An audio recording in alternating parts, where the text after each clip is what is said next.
नमस्कार दोस्तों, वंदन अभिनंदन स्वागत है प्रथा की कथा में। दोस्तों, करीब मैंने 10 साल तक इस पे विचार किया कि ईश्वर हैं या नहीं, क्योंकि आज भी विरोधाभास विज्ञान और धर्म तो सीधे तौर पर, चाहे कोई भी धर्म हो, धर्म में सीधे तौर पर भगवान का वृतांत रहता है, भगवान या ईश्वर का। लेकिन विज्ञान आज भी विरोधाभास मानते हैं कि ईश्वर है या नहीं। लेकिन विज्ञान अपनी खोजों के या कोई प्रैक्टिकल जानकारी के आधार पर अपना सिद्धांत देता है। यही विज्ञान की खासियत होती है। धर्म जो सीधे तौर पर ईश्वर या भगवान से ही प्राप्त होता है, या लोग उन्हीं का अनुसरण करते हैं। लेकिन दोस्तों, मैं ये नहीं कहता कि भगवान है या नहीं, लेकिन जहाँ तक मैंने कुछ सत्संग या कुछ किताबों या धर्म के अनुसार ये ज़रूर जानता हूँ कि ईश्वर या भगवान होते हैं। ईश्वर या भगवान होना कोई आश्चर्य की बात नहीं है। लेकिन ईश्वर या भगवान, ईश्वर कैसे होते हैं, वो ऐसा क्या करते हैं, या उनमें ऐसा क्या गुण होता है जिस प्रकार से यदि हमसे कोई पूछे कि जो आग होती है उसका क्या गुण होता है, तो हम सब जानते हैं कि आग ज्वलनशील पदार्थ है जो सबको जलाती है। इस तरह पानी का गुण होता है, इस तरह हवा ऑक्सीजन का गुण होता है। इस तरह से हर एक चीज़ का एक गुण होता है जो उसकी प्रवृत्ति को, जो उसकी उस उपस्थिति को, जो उसके स्वभाव को, या जो उसके कार्य को सिद्ध करता है कि यह वस्तु है। यदि हम भगवान की बात करें या हम ईश्वर की बात जब करते हैं, तो 140 करोड़ की आबादी भारत देश में है। जो लोग ईश्वर को मानते हैं, या जो धर्म गुरु लोग ईश्वर का प्रचार करते हैं, या जो ईश्वर के बारे में बोलते हैं, तो मैंने यही सुना है कि ईश्वर बहुत ही दयालु है, बहुत ही कृपालु है। ईश्वर कभी किसी पर भेदभाव नहीं करता है। ईश्वर पर सभी पर समान भाव की दृष्टि रखते हैं। ईश्वर ने किसी भी व्यक्ति को जाति धर्म के आधार पर उनको नहीं देखते हैं। ईश्वर किसी को काले गोरे या किसी सुंदर या कुरूप ऐसा उनके आधार पर कोई भी निर्णय नहीं करते हैं। ईश्वर सिर्फ और सिर्फ इंसान के व्यक्तित्व पे, इंसान के कर्मों के आधार पर उनका निर्णय करते हैं। चाहे वो किसी भी देश, किसी भी जाति, किसी भी धर्म, किसी भी रंग, किसी भी आकार, किसी भी प्रकार कोई भी हो, उसके कर्मों के आधार पर ही उसका निर्णय करते हैं ऐसा मेरा मानना है कि सभी धर्म इसकी व्याख्या करते हैं कि जैसी करनी वैसी भरनी। जैसा हम कर्म करते हैं ईश्वर हमें उसी के अनुरूप, उसी के अनुसार फल देता है। लेकिन दोस्तों, यदि मैं ईश्वर की बात करूं कि ईश्वर एक आचरण के अनुसार हम ईश्वर की व्याख्या कर सकते हैं, तो मेरी नज़र में सबका अपना अपना नज़रिया होता है, सबका अपना अपना देखने का एक अपना अंदाज होता है, अपनी सोच होती है। क्योंकि जो भी हम देखते हैं तो उसी के अनुसार हम सोचते हैं। तो दोस्तों, मैं एक ऐसे इंसान की बात करना चाहता हूँ जिसमें मुझे ईश्वर के हर गुण दिखाई दिए। उनका नाम मिसाइल मैन के नाम से इतिहास में दर्ज है।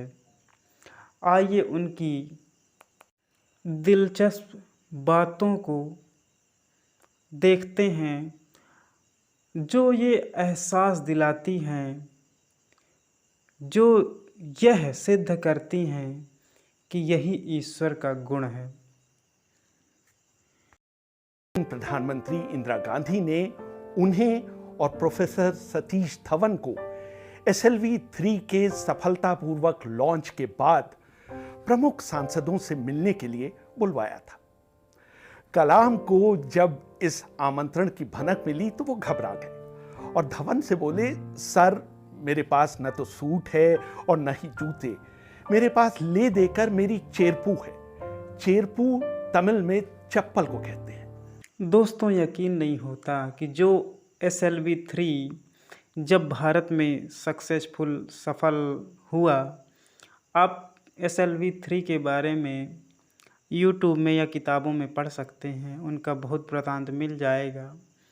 मैं अपनी बात को कंटिन्यू करता हूँ कि जिस व्यक्ति के कारण SLV-3 सफल हुआ, उस व्यक्ति को संसद भवन में जब मिलने के लिए बुलाया गया तो वो व्यक्ति, या कहें कि मेरी नज़र में तो ईश्वर हैं, वो व्यक्ति इसलिए घबरा जाते हैं कि मेरे पास सांसदों से मिलने के लिए कपड़े नहीं हैं। ऐसा कोई हो सकता है क्या? ऐसा कोई वैज्ञानिक हो सकता है कि वो इसलिए परेशान हो जाए कि मेरे पास कपड़े नहीं हैं, कि मैं पहन कर क्या जाऊं जिससे कि मैं सांसदों से मिल सकूं। आइए और भी एक क्लिप देखते हैं। कलाम के राष्ट्रपति बनने के बाद सबसे बड़ी समस्या ये आई कि वो पहनेंगे क्या। बरसों से नीली कमीज और स्पोर्ट्स शू पहन रहे कलाम राष्ट्रपति के रूप में तो वो सब पहन नहीं सकते थे। ऐसी सादगी, ऐसा जीवन,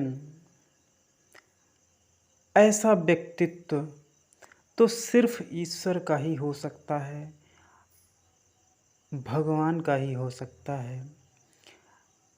इसमें कि बताइए, भारत के राष्ट्रपति को ये चिंता है कि अब वो कपड़ों में क्या पहनेंगे। मैंने ऐसा सादगी, दुनिया में हजारों नेता हैं, लेकिन ऐसी समस्या मैं कह सकता हूँ कि 200 देशों में, इस धरती पर 200 देश हैं, ऐसा शायद ही किसी के साथ हुआ हो कि राष्ट्रपति बनने के बाद वो कपड़े क्या पहनेंगे। ईश्वर की सादगी और सादा व्यक्तित्व का एक उदाहरण और देखते हैं। मई 2006 में कलाम ने अपने परिवार के करीब 52 लोगों को दिल्ली आमंत्रित किया। ये लोग 8 दिन तक राष्ट्रपति भवन में रुके। कलाम के सचिव रहे PM नायर ने मुझे बताया था कि कलाम ने उनके राष्ट्रपति भवन में रुकने का किराया अपनी जेब से दिया। यहां तक कि एक प्याली चाय तक का भी हिसाब रखा गया। क्योंकि ईश्वर जानते हैं यह संपत्ति किसकी है और इसको किस तरह से खर्च करना चाहिए, किसके हित में खर्च करनी चाहिए। यदि कोई दूसरा उसका उपयोग करता है तो उसका मूल्य उसे देना चाहिए। दोस्तों, मैं डॉक्टर कलाम जी के नाम में ईश्वर का उपयोग किया क्योंकि ऐसा सिर्फ ईश्वर ही कर सकते हैं। यदि यकीन ना हो तो आज के नेताओं का या पहले के नेताओं का या किसी भी नेताओं का आप व्यक्तित्व देख लीजिए। जो लोग हम जैसे आम नागरिकों के टैक्स से किस किस तरह की सुविधाएं पाकर लोगों को किस तरह की सुविधाएं देते हैं। उनके जाने के बाद कलाम ने अपने अकाउंट से 3,52,000 रुपयों का चेक काटकर राष्ट्रपति भवन कार्यालय को भेजा। ऐसी सोच, ऐसा उदारीकरण, ऐसा आचरण, ऐसा व्यक्तित्व सिर्फ ईश्वर में ही विद्यमान होता है। क्योंकि ईश्वर कभी भी किसी भी का वस्तु का फायदा नहीं उठाते हैं, वो सिर्फ फायदा देते हैं। लेकिन ईश्वर सिर्फ अपनी ही वस्तु का फायदा देते हैं। यदि किसी दूसरे का है, यदि ये किसी दूसरे के हक का है या किसी दूसरे के लिए रखा गया है तो ईश्वर उसका सही इस्तेमाल करते हैं। जब सऊदी अरब में भारत के राजदूत को इस बारे में पता चला तो उन्होंने राष्ट्रपति को फोन कर परिवार को हर तरह से मदद देने की पेशकश की। कलाम का जवाब था, मेरा आपसे यही अनुरोध है कि मेरे 90 साल के भाई बिना किसी सरकारी व्यवस्था के एक आम तीर्थयात्री की तरह हज करें और इसमें आप उनकी मदद करें। डॉक्टर कलाम के कहने का तात्पर्य यदि आप समझ जाएं तो समझ जाइएगा। उनके कहने का तात्पर्य था कि मेरे 90 साल के भाई, मैं तो राष्ट्रपति हूँ, लेकिन दुनिया भर के जो लोग हज करने गए हैं तो सबके भाई तो राष्ट्रपति नहीं हो सकते हैं। इसलिए मेरे भाई भी आम आदमी की तरह, जिस तरह दुनिया भर से लोग सऊदी अरब हज करने गए हैं, उसी तरह से मेरे भाई की भी मदद करिए और तमाम आम आदमियों की जो लोग हज की यात्रा में शामिल हुए हैं, सभी में बराबर का ही सम्मान के साथ उनकी मदद करें। ईश्वर का भी यही सबसे बड़ा गुण होता है कि वो चाहे कोई भी व्यक्ति हो, सभी में समान भाव, समान दृष्टि रखते हैं। दोस्तों, यदि किसी को मेरी बात बुरी लगे तो ज़रूर लगनी चाहिए, क्योंकि मैं यहाँ पर तुमको खुश करने के लिए नहीं आया हूँ। जो सच है और जो मुझे सही लगता है मैं वो बताने के लिए आया हूँ।